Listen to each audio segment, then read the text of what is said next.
पिछले क्लास में हम लोगों ने प्रेजेंट इंडेफिनिट, प्रेजेंट इम्परफेक्ट तथा प्रेजेंट परफेक्ट के बारे में पढ़ा था।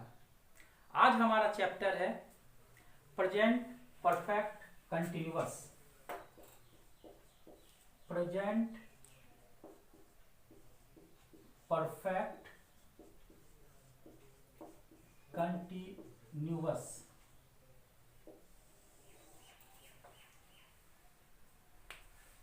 हमारा प्रयास रहेगा कि इस चैप्टर को आप ज्यादा से ज्यादा समझें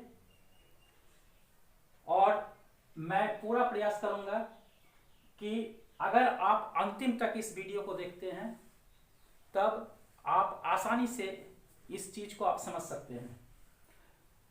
कोई काम जब भूतकाल से जारी होकर वर्तमान काल तक चलता है उसे हम प्रेजेंट परफेक्ट कंटिन्यूअस कहते हैं। इसका पहचान है यदि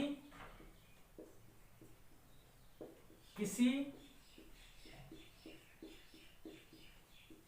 हिंदी वाक्य में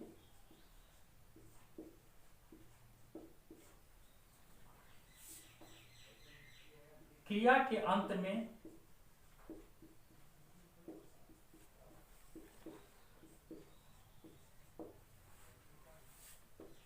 रहा हूं, रहे हैं, रहे हो, रहा है, रही है आदि रहे तो यह प्रेजेंट इम्परफेक्ट कहलाएगा। परंतु जब इसमें कोई समय सूचक शब्द आ जाए, समय सूचक शब्द आ जाए तब वह प्रेजेंट परफेक्ट कंटिन्यूअस कहलाएगा। अब हम कुछ उदाहरण से इसको हम देखते हैं। मैं पढ़ रहा हूं,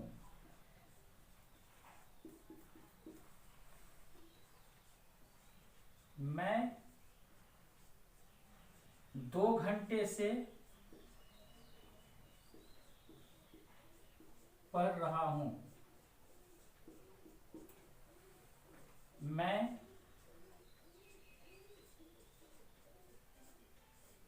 सुबह से पढ़ रहा हूं। 3 वाक्य आपके सामने है। अब हम तीनों पर हम विचार करेंगे। पहला मैं पढ़ रहा हूं, यह प्रेजेंट इम्परफेक्ट है। इसका हम लोग कैसे बनाएंगे? आई एम रीडिंग, यह आप लोग पढ़ चुके हैं। अब इसमें और इसमें अंतर क्या है? इसमें समय सूचक शब्द 2 घंटे से लगा हुआ है और इसमें भी समय सूचक शब्द सुबह से है। यह समय सूचक शब्द टेंस को बदल देता है। यह प्रेजेंट इम्परफेक्ट है। इसमें जब समय सूचक शब्द लग गया यह बन गया प्रेजेंट परफेक्ट कंटिन्यूअस। इसमें भी समय सूचक लगने के बाद यह बन गया प्रेजेंट परफेक्ट कंटिन्यूअस। अब हम प्रेजेंट परफेक्ट कंटिन्यूअस को कैसे बनाते हैं इस पर हम ध्यान देंगे। प्रेजेंट इम्परफेक्ट में है आई एम रीडिंग और जब इसमें समय सूचक लग गया तो हम क्या करेंगे? आई एम के बदले में हम हैज बीन या हैव बीन का प्रयोग करेंगे। क्योंकि यह फर्स्ट पर्सन है इसलिए इसमें हम लगाते हैं हैव बीन, अर्थात एम के जगह पर हमने हैव बीन का प्रयोग किया। इसके बाद यह रीडिंग रीडिंग ही रहेगा। I have been reading. अब यहां पर क्या है? 2 घंटे से। यहां पर से का अंग्रेजी होगा फॉर, से, फॉर 2 घंटे से 2 आवर्स। सेंटेंस क्या बना, मैं 2 घंटे से पढ़ रहा हूं, I have been reading for 2 hours। अब दूसरे वाक्य को हम लेते हैं, मैं सुबह से पढ़ रहा हूं।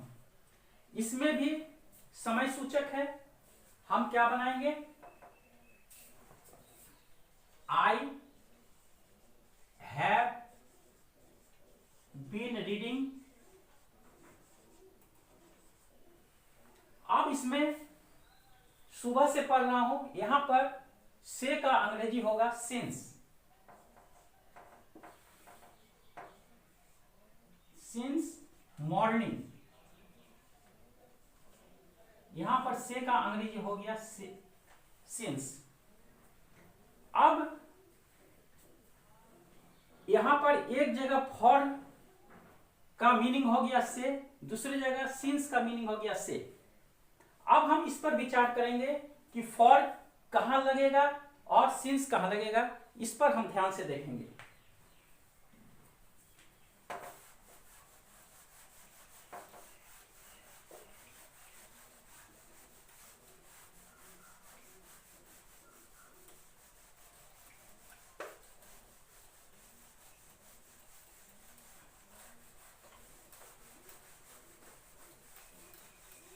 फॉर का प्रयोग हम पीरियड ऑफ टाइम में करेंगे।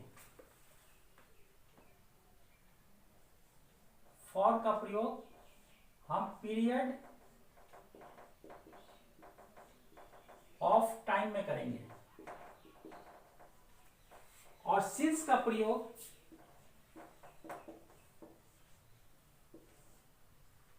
हम पॉइंट ऑफ टाइम में करेंगे।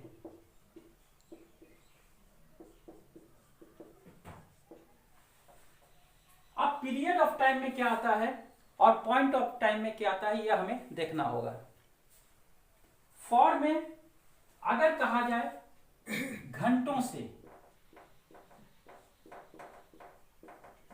2 घंटों से, 4 घंटों से, 6 घंटों से, 8 घंटों से, अगर घंटों से आ जाए तो उसमें हम फॉर का प्रयोग करेंगे।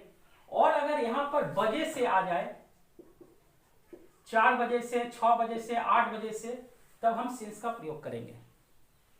इसके बाद अगर यहां पर आ जाए दिनों से, 4 दिनों से, 8 दिनों से, 10 दिनों से, हम फॉर का प्रयोग करेंगे। और अगर यहां पर आ जाए सोमवार से, मंगलवार से, बुधवार से, तब हम सिंस का प्रयोग करेंगे।